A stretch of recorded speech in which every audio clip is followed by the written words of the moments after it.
You want to buy a new car and you might want a Chevy, or maybe you want a Subaru because the load isn't heavy. Mitsubishi too. You saved it. You saved it. I was so in the moment. I had completely blanked on Mitsubishi.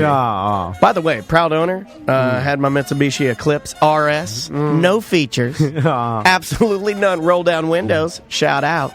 The dealership, the Subaru dealership and Mitsubishi dealership that advertises with us is right there on West Colonial Drive. Yes, sir. Right across from the fairgrounds. They're the only Subaru dealership in Florida that has no dealer fee. So if you're looking to get a Subaru Mitsubishi... Well, you want the best deal, they'll save you some money. We got people you can talk to, like Mike Stacks. Yes. And J.C. Harrelson's on the Chevy side. Yep, Don Mealy Chevrolet in Claremont. If you're looking for a Corvette, I know I bought my Chevy Silverado from them.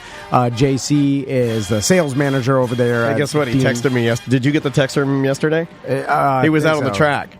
Oh, really? On the Corvette and they were testing that new Corvette. And the mid-engine. Yeah, but they had like super versions of it, from race teams and stuff like that. And they had them all lined up in like the V formation. They were racing. He's sending me video, and I'm like, God damn it. Am I eventually going to have to buy a Corvette? I'm heading that way, right? Yeah. I mean, with my joke selection, I got gray in my beard. I got gray in my hair now. I think it's time, Tom. If you're looking for any of these cars, go and talk to J.C. Harrelson or Mike Stacks over at Sport Subaru, Sport Mitsubishi. They will take care of you if they know you're a Tom and Dan listener. They know you're a BDM. Has one of our listeners bought one of those like really nice that like almost powder or matted blue Crosstreks yet? Have you seen that? Yeah. No, there's a lot of Subarus. I think that's one of the most attractive cars I've ever seen. Like, I'm tempted. I'm very, very tempted to go in that direction. My wife's been looking at that Subaru Ascent. They came out last year. That's a big boy. They got new models out, of course, and it's their like biggest SUV over the Outback. Super duper nice. And all the Subarus come with a lifetime powertrain warranty. Their resale value is awesome. I've owned 2 Subarus now. I got the WRX and the Silverado from DM Chevy. Both dealerships have been great. And if you lease, buy a car, get a used vehicle from either dealership, come on in and hang out with us. Yep, you can come in and watch the show. So please support our sponsors, Sport Subaru, Sport Mitsubishi, West Colonial Drive, and Don Mealy Chevrolet in Claremont. He's been in studio before, and what's interesting, we went back and checked the timeline because I was like, man, I'm virtually certain we talked to Rodney. But was it in this studio? Yeah. It was absolutely in here. Okay, so it wasn't here. It was so we right at the beginning. We had just built out. Very early on, and I remember because you guys were, something had happened that day. And you guys had to go do something or something, and it was probably it was when we first moved into the studio back in 2016, and I think it was at the end of 2016. It was like the very, very first like incarnation of even doing interviews in here. Yeah, it wasn't no video. Yeah, no video. No video. But we had Rodney Perry in, and we were talking to him. And you're here. I'm speaking to you. Well, there's your introduction. Wow, that was a great introduction. Rodney Perry. We had a crazy cold medicine. We had Rodney Perry in, and then Rodney Perry's here.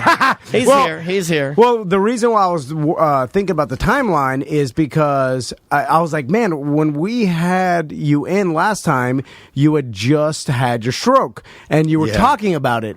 So that's 3 years ago. Yes, yeah. And I remember because I was so shocked because you're like, this happened like it was like 6 months ago. And I'm like, oh my God, you're back working? I was literally back on stage. So I had my stroke October 30th, 2016, I think, October 30th, and I was literally back on stage before the end of the year. That's insane. Because I remember being shocked back then because it was December. I was like, idiot. What? It took me 2 years to get my balance really sure. Yeah. You know. Yeah. Because even back then I didn't notice any since then I was watching some interviews and listening to some interviews of you talking about it like this past year and talking about all the rehab you had to go through and to get back 100%. And I remember I was like, man, when he was in here and just had a stroke a couple months ago, like he looked fine and he was like still working and traveling. I had very little deficit, but I did have some deficit. Even even now, like, you know, I can't let myself get too fatigued. I have to manage my body.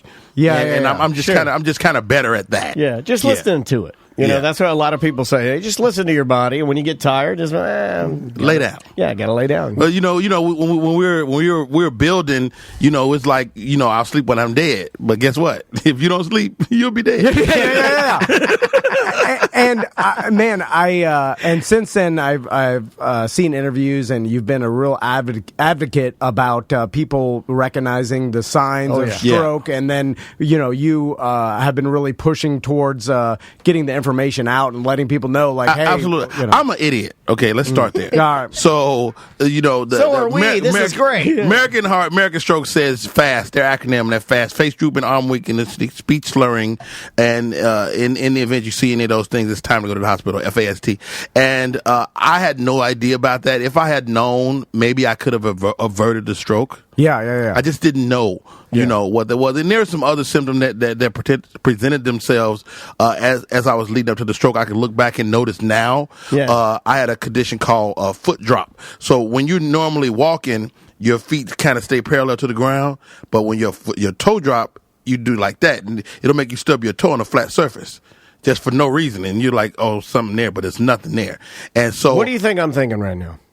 That you have this? Yes. Wait a minute. I'm a hypochondriac. Yeah. I'm bad. I got Alzheimer's. I got everything. You are too? I just went to the doctor yesterday, and they told me, your blood work's never looked better.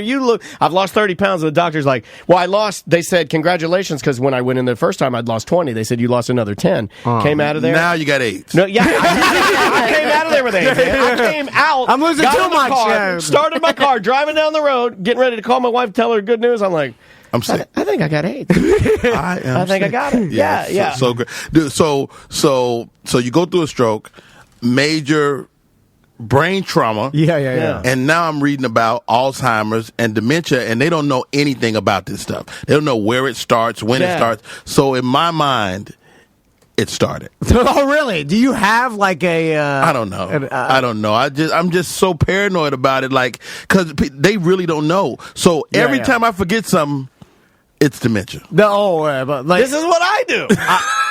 It's exactly what I do. Where my key? Yeah. The other day, you know what? Forget it. I just said this to you 2 days ago. I was like, the words, I can't think of the words, and I'm not fast anymore. I'm losing my fast, and I think that was just marijuana and alcohol. Probably. Yeah. Who knows? But what we don't know if that is the beginning stages. We don't know. Right.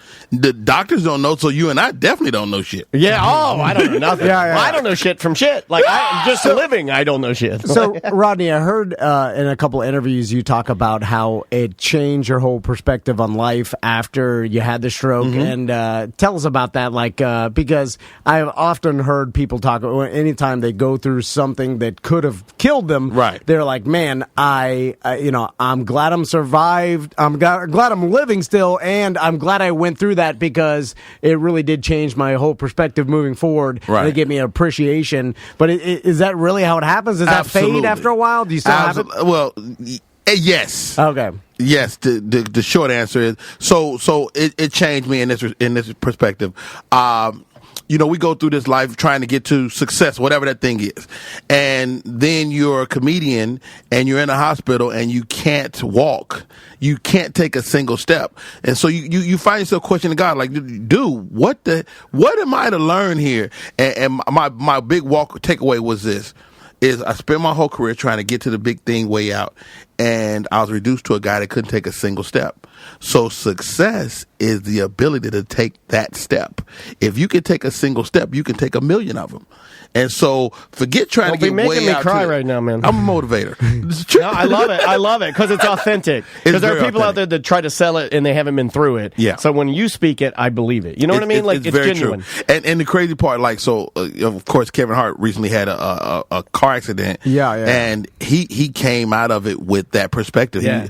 I talked to him recently. He was like, "Yo, Rod, man," he said, "Dude, why didn't you tell me?" And I was like, there's no way I could communicate to you what you learned from going through this. You got to do it. Yeah. You got to go through it, and it's one of those things.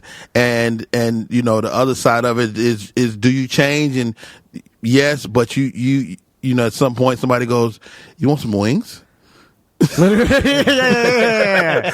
now you're back fat. Well, it's just like anything. Everything, time goes on. If it wasn't the skin color, I would think that we're related because, man, we are related. Wings, I'll fuck up some wings. Indeed. Yeah, and what's your favorite? Oh man, I like hot garlic. Hot garlic. I like hot, but then mixed with garlic, so it's hot garlic. Ooh. And then I do a side of whatever the hottest is, and I dip dab, and then I eat a dip dab. So and you then like a fire booty?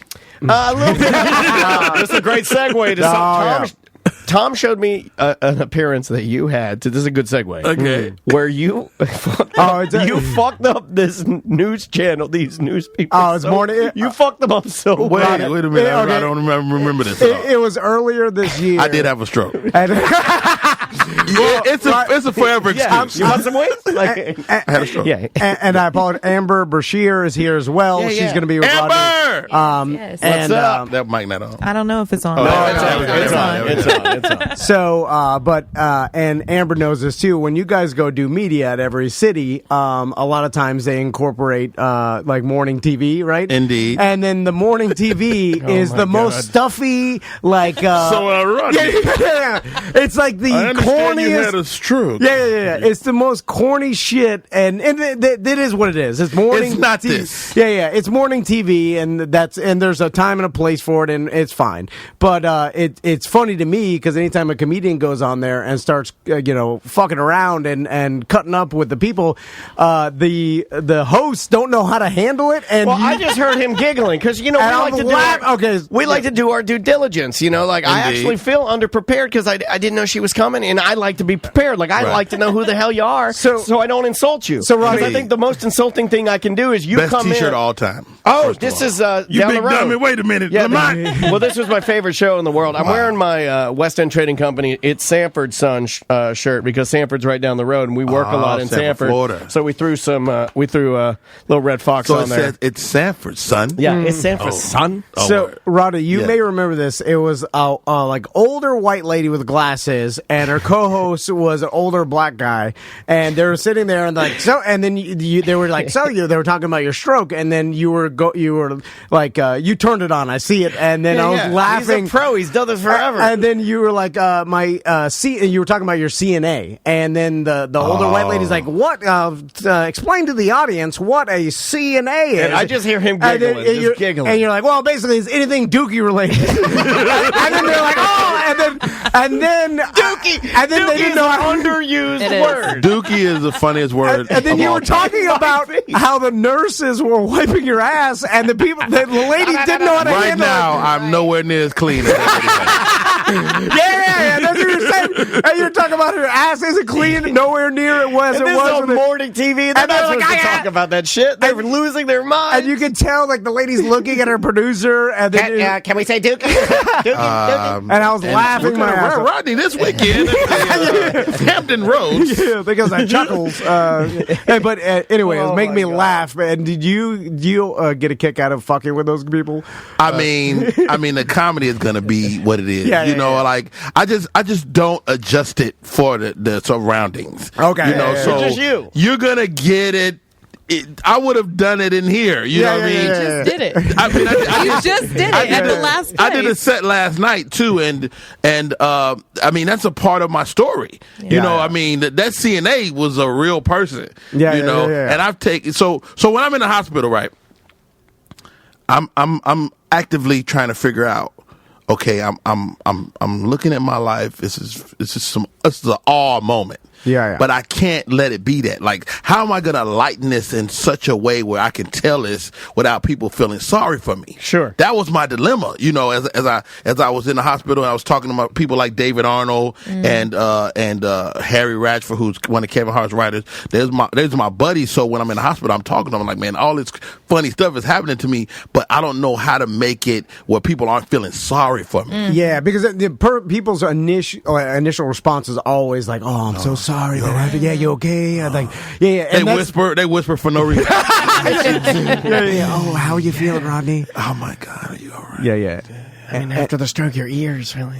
And people feeling people feeling pity is the worst to make them laugh. You know, it's like they don't. The worst position you can be. It's worse than bombing. Yeah. Because they're like, oh.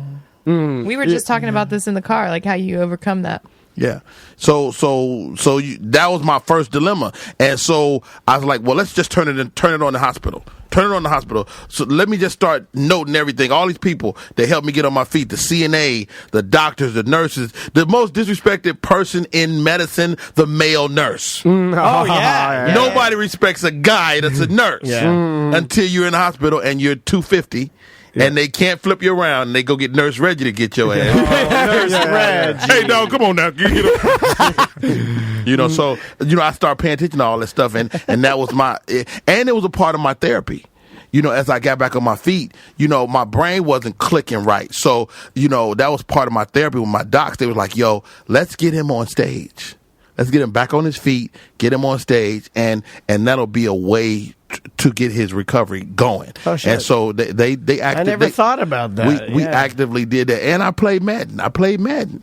To your Twitch listeners. Yeah, I was playing some Madden yesterday. I played Madden. Me and my brother, and he was beating me.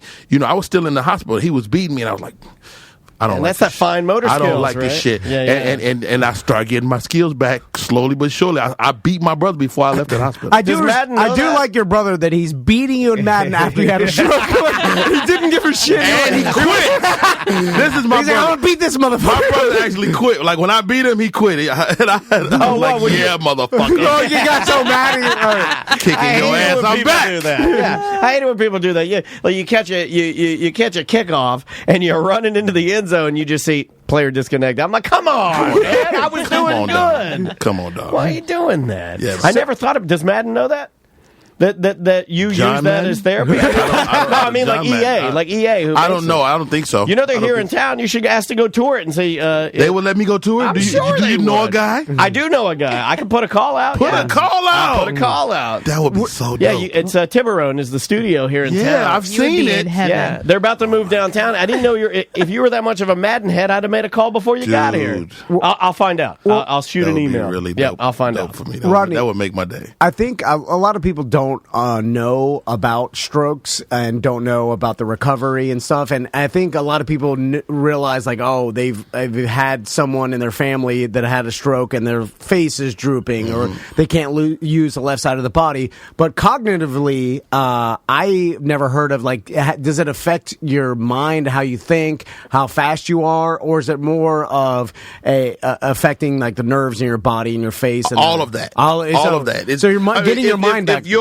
If a heart attack happens to your heart, a stroke is a brain attack. Okay. So you have, your brain kind of governs everything. And the biggest thing that I noticed immediately is my fatigue level. Like I would get like, I was like and even now I'm like a battery that can't keep a charge. Like I can charge up, I can get a lot of rest, I get sleep, but I can't maintain like I used to pre-stroke. I can't maintain that energy for long periods without more rest. And so post-stroke, I have to get my rest. And so like I don't like so post-stroke adjustments. I really don't drink. I was a big cigar smoker. Yeah. I smoke maybe, like I'll have a cigar this weekend because I'm in Orlando and you guys have a great cigar community. So I'll have a cigar this weekend, but I'll have one cigar. I was smoking 5 cigars, a week. Gotcha. And so you make some of those adjustments, man, and it's definitely your brain. But I had a great speech therapist. I sat with this dude every day, and he helped me to reconnect those dots. I took tests and stuff, and brain teasers, and I continue to play PlayStation, and I continue to think and write. As I could, but it was my left side was affected, so it took me some time to really get all of my motor skills, like 2 years. Literally. Wow! Like so I was back walking and working, and I still wasn't 100%. Well, like that first show, though, when it was it.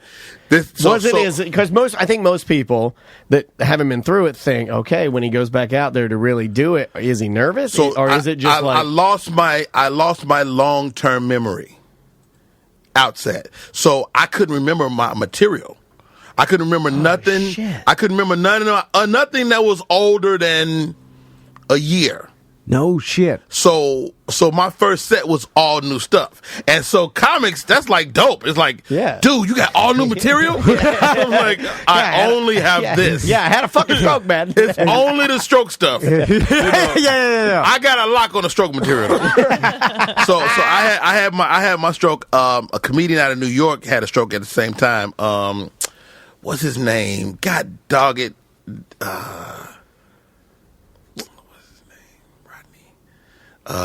Was it Aiken? Because I think Achy Breaky Heart. No, Aiken's. Because I when I was reading an article about you, I heard that he's one of Kevin Hart's.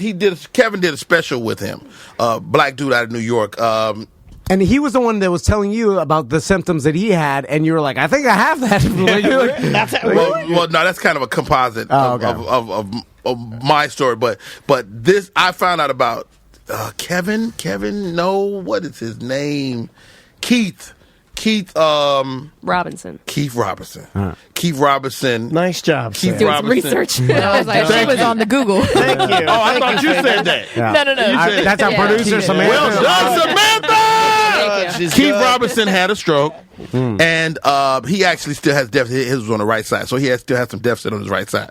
And he and I would kind of talk about it, like while I was in the hospital. He was one of my great, because he told me, you're gonna get through this, and so and even though he still had some deficit, like even now he has deficit on his right side, and he still has a bit of a limp, and he slowed down a bit, but his mind, he's like, dude, I had to get on stage, and I think that's what helped me get my cognitive stuff back quicker. Yeah.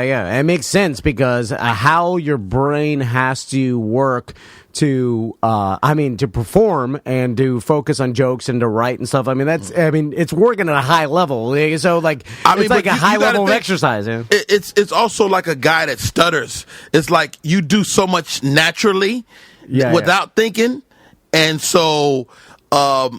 Again, for me, my brain was just realizing that, like, walking and talking and everything we do daily, that stuff is really taxing on you. And, like, when you're healthy, you don't think about it. You just go. Right. But when you're not healthy, you're like, yo, I'm so tired. Like, just thinking.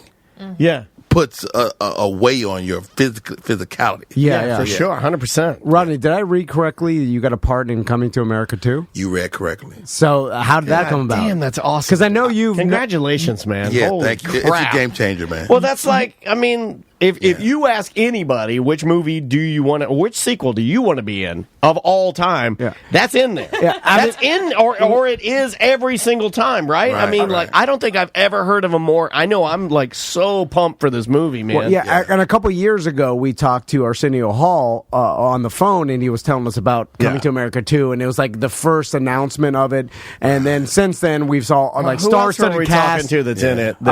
Just recently, Lunell. Well, she comes in here and tears our studio apart. We're family members. I love Lunell. Lunell and I go back, man, 20 years. We were all in the Bay Area comedy scene together. Oh, no shit. So I know Lunell. We love her so I know much. Drunk Lunell. We know Drunk Lunell and got Tom really high Lunell. Oh, yeah. She gave me a toot of her toot pen. Magic flute. And next thing you know, this guy's having to lay on the couch. You're better than me. I won't touch that. Oh, she'll come in here and just tear our studio. First she'll hug us and then just tear our liquor cabinet apart. Right. And you dig into our fridge. She's kissing the bathroom walls. I love her. She's a maniac. Hilarious. So, Rodney, she calls us, just randomly calls us, and then we talk on the show. And she was telling us just the overall vibe of the set and the cast, and everybody just thought hey, we're doing something special. This is going to be really good. Like, this is not going to be a disappointment. Like, everybody was into it, and so it made me excited. Everybody about it, we talked to is like, unbelievable. Oh, it's great. Unbelievable. The star-studded cast and stuff. So, what was your experience like? Man, how did it happen? First of all, I just auditioned. Yeah, okay. I auditioned. So when I get the audition, it doesn't say Coming to America. It says The Quest. Oh, really? Right. So I'm auditioning. I auditioned 3 lines for a movie called The Quest. All right, I'll do it. No problem. You had no idea it was coming to America? Idea. Okay. No idea. So my agent calls me. She's like, "You booked the quest." I'm like, "All right." Oh, she was like overly excited. Is there a reason why they don't tell people? Is they don't? I don't know. It just had a working title, and it I don't know if they wanted people to know. I don't know if they wanted people to know going in what it was. Okay. And it's kind of circulating around Hollywood, so I think they would kind of still try to keep it under wraps. Yeah. Okay. At that time, and so my agent said like, "Yo, you booked the quest." I'm like, "Okay, all right." I mean, all right. Yeah. No big deal. She's like, "Rodney, that's coming to America too." What? What? Are you serious? And so it's crazy. So you get on the set. Eddie Murphy is in the scene. The reason I do comedy, stand-up comedy, Eddie Murphy. Wow. So to be in a scene with this guy, first of all, the best human being to play a king is Eddie Murphy. This dude is regal for real. Yeah. It's a certain regality. Yeah. Hey, I'll take it. Dude, it's Eddie Murphy. You mind looking that up and see if that's actually word? Regality? Yeah. I mean, regality. It's Eddie Murphy. It is a word. Boom. I mean, you're right, because he's lived king, like right? that. I mean, like he's been to that level. It's so high celebrity status that I mean, it's treated like royalty for the past 20 plus years. 30 years. Over 30. Jesus Christ. I mean, you got to think, Coming to America was 30. It's 30 years old. Yeah. So we're at 31 years when the movie comes out. Such a great cast. All your favorite characters are back.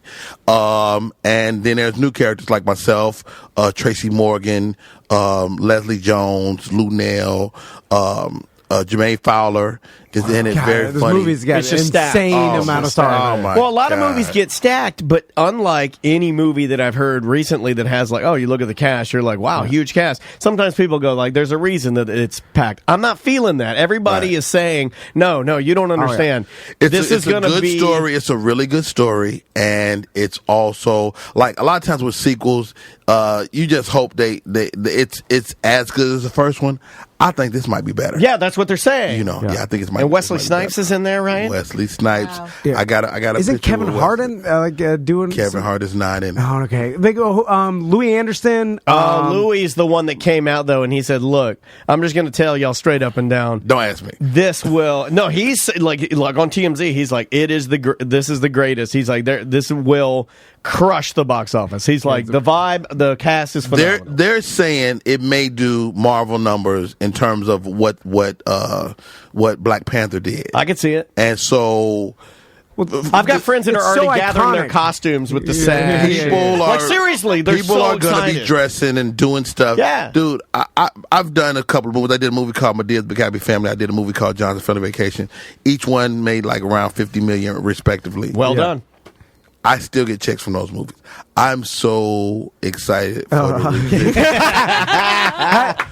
residuals from this movie. I will be buying drinks for 30 years. How do residuals even work? That's a lot of wings. Like we're so far removed from the movie business. Like when you get a part, does everybody that gets a speaking role? Like to me, residuals are always negative. It's usually like an ex-girlfriend Facebook. That's just a residual horrible time in my life. And is it percentage? How does it work? Okay, so here it goes.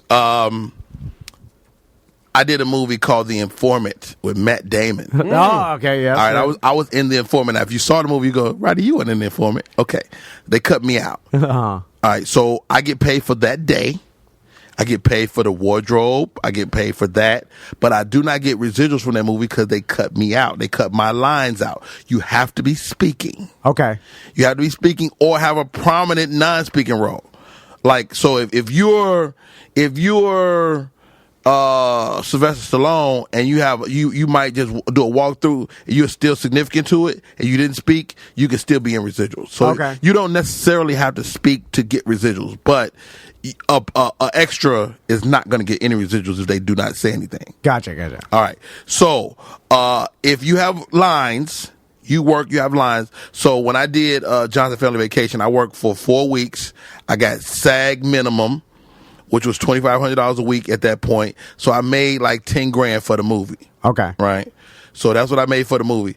Over the last decade or 2 decades, I've probably made $150,000 off that movie. Oh, really? Easily. And is it a percentage of how much of you were in the movie? Like what's your cut? It's different. It's a scale level which I was on, but let's say Amber's a bigger star. Yeah. She might make a deal, and they might give her percentage points of the bigger deal. Yeah. Okay. Right. Okay. So a guy like Will Smith. Will Smith, his residuals, he's getting points on the back end. Right. Yeah. So how successful it is. Yeah. He's in the net. He's in the gross of the movie itself. That's what Tom Cruise does with like every movie. He's making crazy money. Yeah. Like Tom Hanks is noted for making some of the best deals in history with Forrest Gump because he got a piece of the merchandise. Oh, yeah. So all that Bubba Gump shit and all that, he made $1 billion. Restaurants, all that shit. He get a piece of that. He's driving a Bentley, there's a fucking shrimp hat. A fucking shrimp hat. Yeah, she got all that.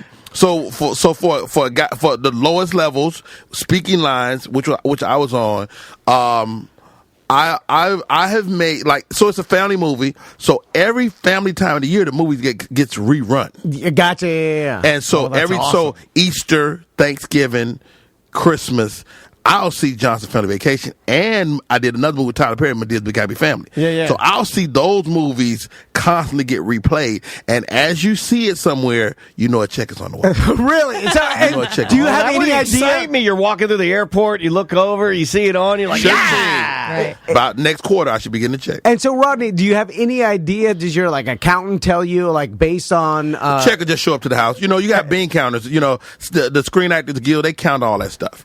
And so they the producers and my portion is relatively small. Sure. So imagine Cedric the Entertainer, who was a star of the movie. Yeah. And a producer, he would get probably 3 big checks. Mm-hmm. If I made 100,000, 150, he's made probably 10 million. Yeah. Oh my God.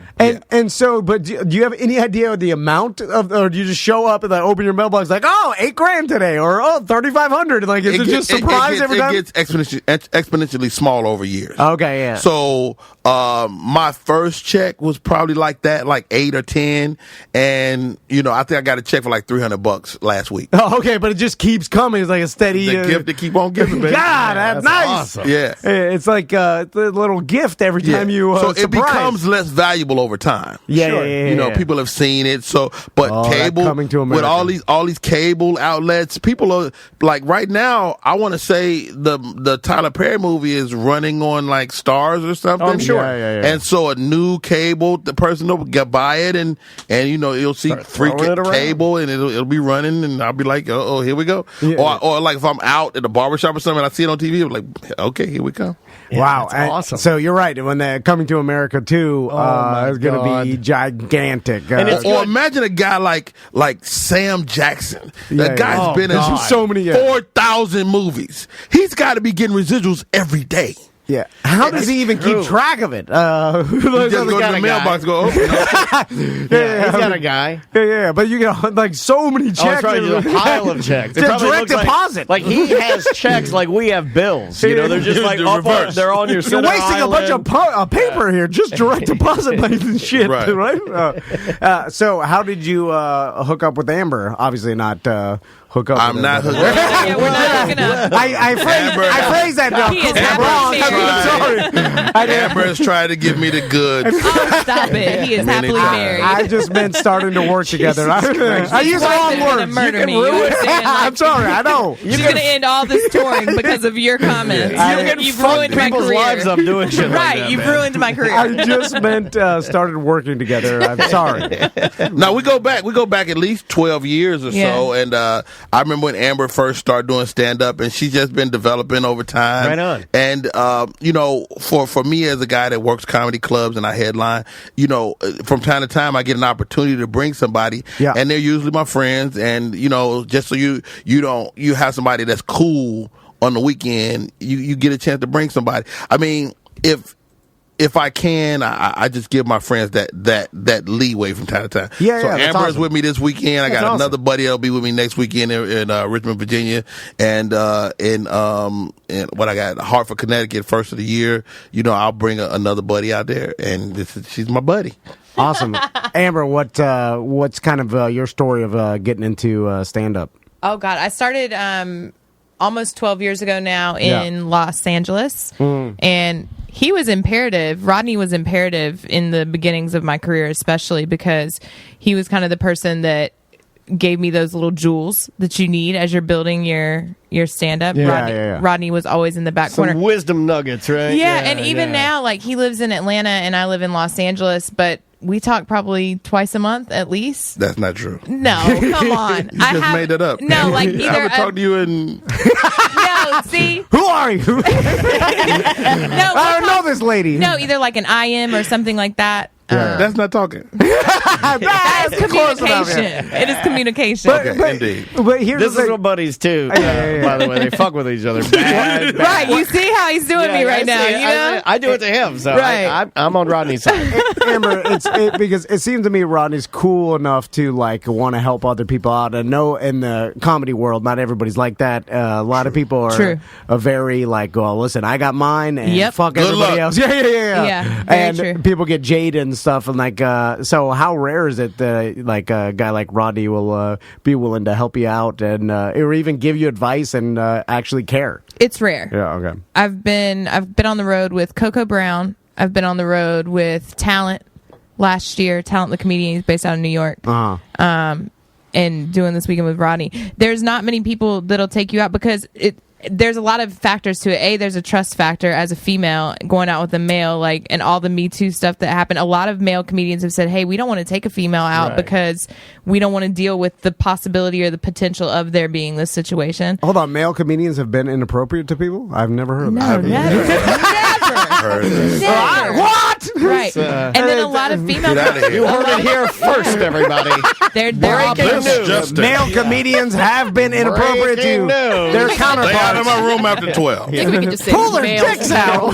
Yeah, all males. Dicks for everybody. A lot of pulling their dicks out. That's why we have a one plant. We have a one plant rule here at T&D Media. We have Greg the plant. He's back there. And unfortunately, he's allergic to penises. Started jacking it in front of you. Right. Use their influence In and his power. defense, if you're in my room after midnight, You asked for it. that's what it is. So there's that. There's the trust factor. When the clock strikes 12, I'm jacking it. Yeah. Exactly. What you hear now? I'd leave. Yeah, it's like the grossest Cinderella ever.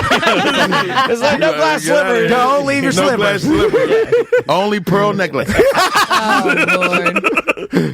I walked into that one. See what happened? You started that. Ask me Don't how walk rare it into is. that, Amber. This is it's rare. It's rare. And then female comedians, a lot of times, it's rare that you see a female headliner and a female feature. It's very, very rare.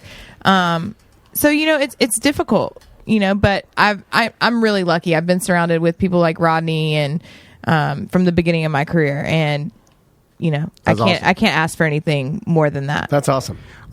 So, Rodney, after you filmed Coming to America 2, do you Coming with America. This guy jacks it. When you guys he's like,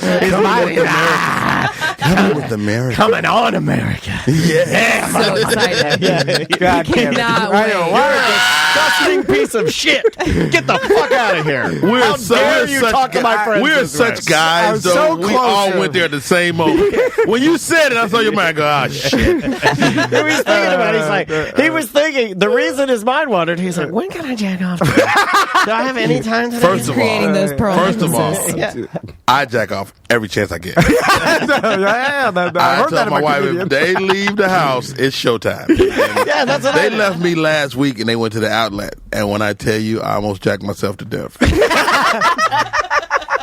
I have no more emollients. Getting hot. He's going to take his hoodie off. There are no more emollients in my house. Oh, and after the stroke, you can give yourself the best stranger. Oh, my left hand is ridiculous. I'm sorry. The best stranger. All right. So do you have any other movies coming up that you plan on doing? I have a couple of projects coming down the pipe. I'm developing a TV show right now. I give you a little taste. Think stand-up comedy competition meets World Series of Poker. And that's kind of the idea. And so we're in process. We're going to shoot a pilot at the top of the year. And a friend of mine, Ricky Hughes, who is like one of Dave Chappelle's producers, is working with me on it. So we're gonna get that out there. Hopefully we can get it on the air, man. I wanted to end up on one of the major networks. So.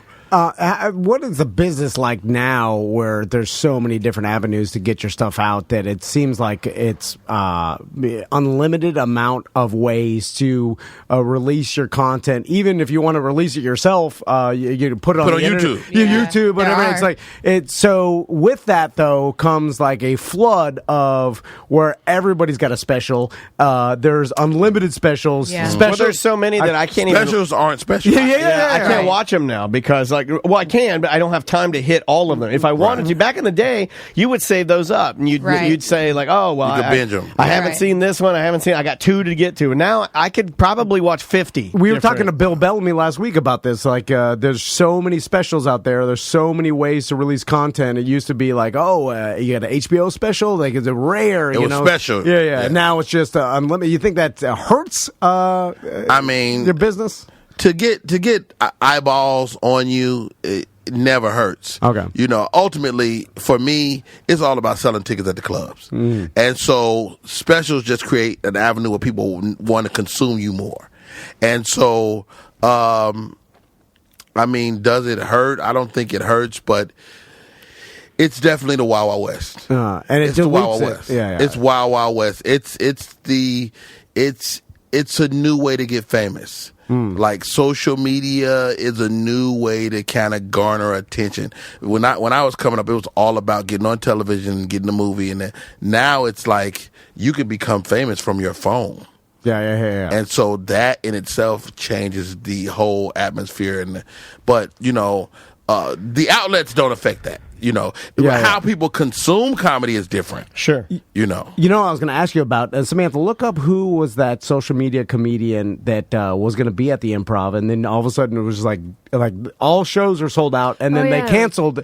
So we've seen a lot of this before where like these new social media comedians get super famous on social media, start doing clubs, and we've talked to a lot of like old school stand-ups that are like, man, they'll sell out the club for the weekend, but they only have 15 minutes. Like they don't, and so the audience that went to see them like probably won't go back to see them, but they sold out the club instantly. First of all, when the comedian said that, you tell them shut the fuck up. All right. Okay. First of all, this is the irony of that idea. The people that come to see these guys, they don't give a fuck. Yeah. They don't give a fucking flying fuck. If this guy's at 15 minutes, that's the 15 minutes I want to see, and I'll pay my money to see it. It's a new group of people. Like the people that'll come see comedian, 20-year vet, Rodney Perry in the game, those people know comedy. They're introducing a new group of people like that only live in social. So they've ventured out into real life to see this guy. They want to see him. Right. Period. So it's apples and oranges at that point. They don't care what they're doing. It's some comedians, right, that I respect. So Country Wayne is one of those guys. Yeah. We've had him before. But he's really developed a good act, right, over the years. Sure. He's been circulating for 5 or 6 years. So his act, he's just got to grow in front of our eyes. That's all. So you got Country Wayne, and they stuck him where he was going to have to follow like one of the vet guys that's supposed to be like a beast, right? Yeah. And so they stuck the guy on the show. Man, that dude destroyed the place. And they was like, oh, what Wayne going to do? Then people forgot about that man immediately. Wayne walked out. They were there to see him. Right. They didn't give a so what? You're funny, sir. Thank you for opening for Wayne. You're a great opening act. this is our guy. Yeah. And they came to see him, and it's just like, and that's what counts, right? Yeah. That's all that counts. Yeah. The clubs don't give a shit. The clubs like, who sells tickets? Right. You know, bottom line. And so if you're Rodney Perry, you either adjust or get left behind. You know, so on my social media, we started developing this whole Uncle Rodney thing.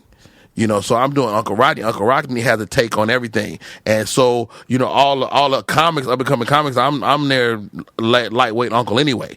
And so now when I do my side by side commentary, so because we all research this stuff, full face works on social. Mm-hmm. Full face commentary, full face, and split screen says comedy. Before I even click on it, I know this guy is saying something funny. And so I chose to do the split screen. So I do split screens with commentary, and that stuff has been steadily growing my social media. So your view on it is basically, I think he has a way more healthier view than most of the guys. Like, don't bitch about it. This is the new reality. You, sir, are one of one. You're one of one. You get left behind. Everybody that's come in, not everybody, but you're one of one comedian that we've had in here that I think your take on it, and maybe this, I don't know what, I think you have a very realistic and healthy way of looking at everything, but I think that's a very honest, truthful, and healthy way of looking at it, because to bitch about it, to me, it's a sour grape. You just look like a hater. You do look like a hater. Or like the old man that on the porch saying like, oh, this is new. Back in my day. Yeah. You're not doing it right. It's like, the world's changed. You know, everybody recognize, every era will yield something new. Cedric the Entertainer talked about it. He's like, dude, he said they thought the way you guys are addressing the social media guys, they said it about me, because he was doing stuff that was unconventional. He had music bits and stuff like that. Nobody was doing that. So when he hit, he was like who the hell is this guy? And so every area is going to yield that. People are just getting famous differently. Yeah. That's it. They just get famous differently. And in the business, because it's a business, all that matters is, can you sell tickets? Will people buy tickets? There it is. And Bottom line. It doesn't matter what you do. That's why I always laugh when people give so much shit to like Carrot Top or Jeff Dunham. Like, selling tickets. Like Carrot Top he's is working. a genius. He looks crazy as hell. I know. Orange skin and muscles. Ticket sales don't lie. Well, he's from this area, so we know him. And when we went to Vegas a while ago, we went backstage and we went into his cave, I guess his green room, because he's got that residency at the Luxor. So we're backstage in there, and I'm looking around, and I'm like, this motherfucker is a god. He's sponsored by Crown fucking Royal. That's his main sponsor. It comes out of the ceiling in one of those crystal chandelier drops, and then there's Crown Royal in it. Carrot Top's been making money for what? 40 years? Yeah. 40 fucking years. Yeah. We talking about residuals. We got excited over my little $300. Carrot Top has been making big money for the better part of 40 years. Oh, Sam, look him up. Look him up again, his net worth. I love it when we look at it, because it's always way more than I think it is. I would say, before she even says it, I would say Carrot Top's net worth is up $50 million. Anybody else guesses? Man, I think I'll go double just to be a contrarian. 100 mil. I'll go 75. 75. I split the difference. I was the gambler. Betting man, yeah. That's a lot. That's a lot of putting your hair in windy. But in my defense and my number, they have me at $5 million. All right. So it's probably skewed a bit up. Yeah, you see, like, I don't got $5 million. Your level of honesty is I love it. I fucking love it. I'm man. sure. Yeah, I love it. It's real. Yeah. It's real. Well, Rodney, thanks so much for coming by. Yeah, both of you guys, thanks for stopping by, y'all. Yeah. It's always fun to have folks come in. I love it when we get to meet new folks. At Amber Brashear, you could follow her on Instagram, Twitter, Facebook, amberbrashear.com. You can also see her. Yeah, and see her.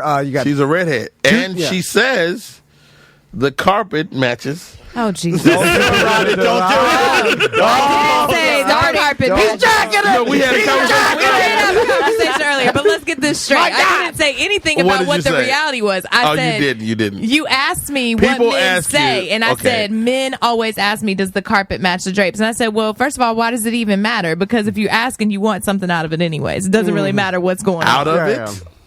See, Just stop. Stop. You're not going to do me at the radio station at this place. Get the plant!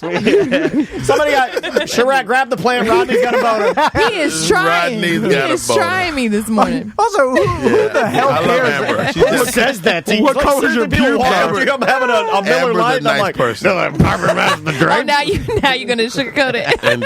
Indeed. Also, what guy would be like, oh, it doesn't? I'm not interested. I'm out. Like, I'll pass. What happens if somebody says no? That's my point. I What if only it's- like red pubes. That's weird. I'm sorry. Exactly. I can't eat the blondes. Can't eat the blondes, can't eat the blacks. Sorry. Doesn't matter. Sorry, ma'am. I'm a red pube only.